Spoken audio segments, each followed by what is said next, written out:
Here's the first one, Dan. I suggest all students video their own sparring sessions.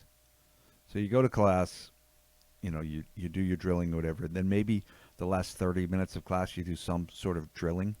If you video that, it's going to really help you troubleshoot your Sparring, game. some sort of sparring. Yeah. So if you and I are rolling at the end of class, you just bring your phone in. So the easiest way to do it, and I have a lot of my students doing it now, you have your phone, you buy an easel on Amazon for $19, so it's super cheap. I mean, I suspect everyone has a smartphone as it is today, right? So it's really no investment, $19. You put it on there, and you just turn it on when you're sparring. And what you can do is you can then review it and go through like fast forward, like put it on double speed or whatever you want. And you could say, oh, I was on top, I was passing. Whoop, now I'm on the bottom. What the hell happened? And you could see the moment where it all went very bad for you. I have two thoughts. One is you were always noticeably better at knowing what happened in a roll. Like the way you described is how I'd feel every roll. Like it would be like, how'd you get past? And I'd be like, I don't know. Like I was trying to stop him. He was on side control. Yeah, he was kind of just went past me. It was like a Star Trek. Yeah, it's like, just how did you get armbarred? Like, I don't know. He had my arm. I did something. He had my arm. So I could see that being a huge help in that way.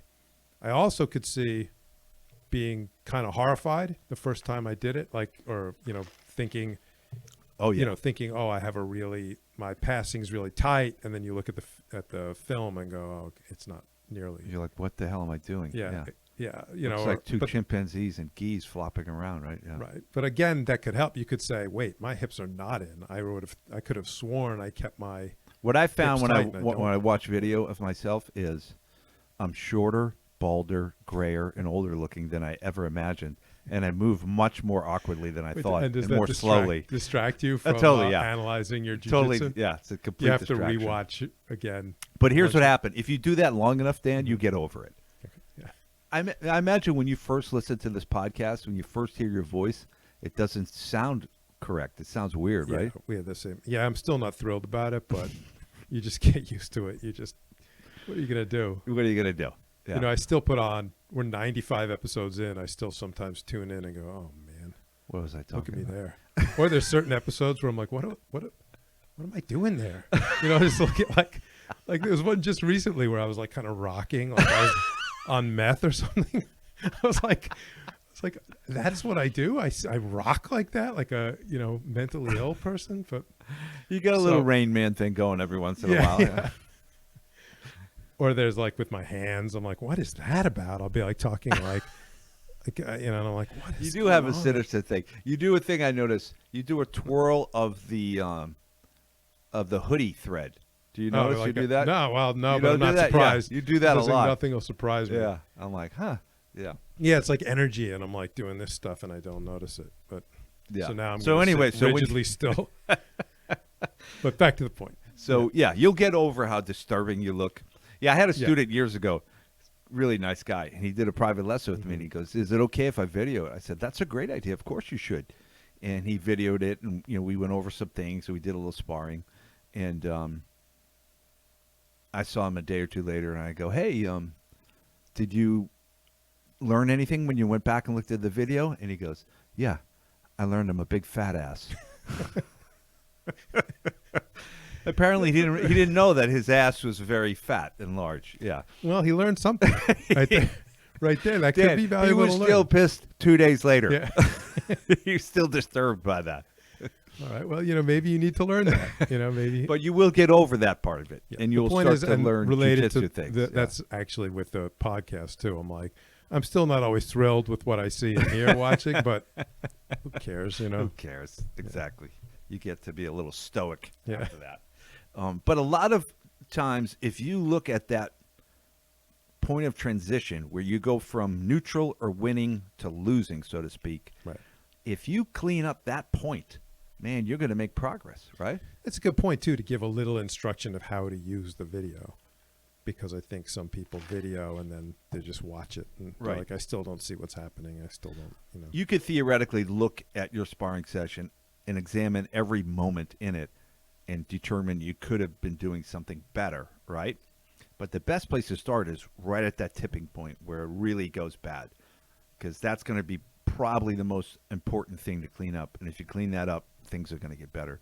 And then sometimes our students come to Rory or me and they go, hey, look at this video.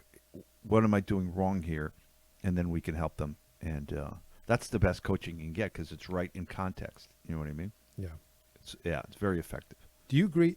I mean, I think it's probably just a gray area, but something always could be improved. Like if you get swept, do you ever look at a sweep and say, well, there's not, he just swept you, like it was too good, or, he's too good or too fast. Yeah, you're right. You can always do something. There's always different. something, right? It could even be, Dan, like, I'm not going to put myself there to be available for that sweep even. So, Right. yeah, definitely. So it could be like your opponent was very, very good to nail that, but there's always something. Right. I shouldn't have approached him in that manner or something. You know what I mean? I should have had a different strategy, so that wouldn't be as available to him. Yeah, there's always something to learn. But if you just did that, so you go to training, so what are you doing? How much time would you be adding to it?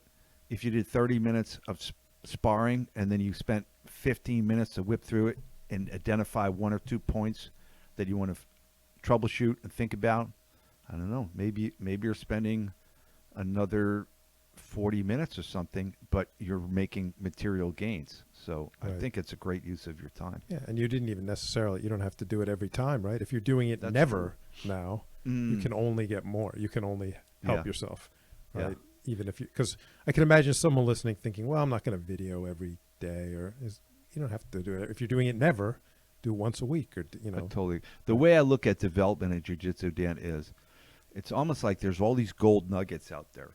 And how do you want to look for them? Like, if you're not looking for them at all, you're not going to really find them. You know what I mean? Right. So if you're just showing up to class and you're not looking for these gold nuggets, which are parts of your development, you're just screwed. You're not going to, it's like, what if I told you, Dan, on this beach, there's all these gold nuggets buried in the sand and hidden under rocks and everything.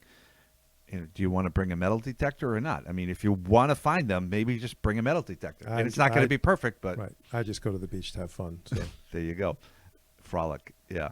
we were actually talking a little about that, which it's semi-valid, right? Just because you hear this a lot, like, look, I'm going to jiu-jitsu just to have fun, hang out with friends. Yeah. But you can do that and develop, right? Because Here's if what you- I think, Dan. If you're just if you dismiss these points because you're like, I don't care, I just want to have fun, it doesn't really work. Like, I've gone that route. By the way, I've gone that route of, like, I was getting frustrated and saying, look, I'll just have fun. I don't care if I get better. But I couldn't. The frustration kept getting worse. It You know what gets I mean? worse. It didn't. Yeah. I wasn't able to just say, I'm just going to have fun. I don't care if I get better. I agree. I don't think humans are wired that way. It doesn't work that way. Development is something that we're looking for, and it's natural. So why buck it? And it's not that much harder to develop, actually. Yeah. So I think you're right. I think that's a myth. I think that's a fantasy that doesn't work. I'm just going to go have fun. I'm not going to try. That's an ego trap, an expression of ego trap, where you're like, I'm not even trying. So who cares about the results? Right. And that's somebody kind of bullshitting themselves, I think. Don't you think? Yeah. Yeah. It just doesn't work. Or trying to deal with frustration in another way, I think it's And again, there's a kernel of truth to it. It's good. You could just be like, I don't want to be a world champ. I just want to have fun in a way, but that Right. doesn't mean you don't want to if develop. yeah, exactly. And if you develop, you'll have fun. I mean, you're going to feel fulfilled. Yeah. You're just putting yourself in a better position. Yeah. Development is the key. Okay.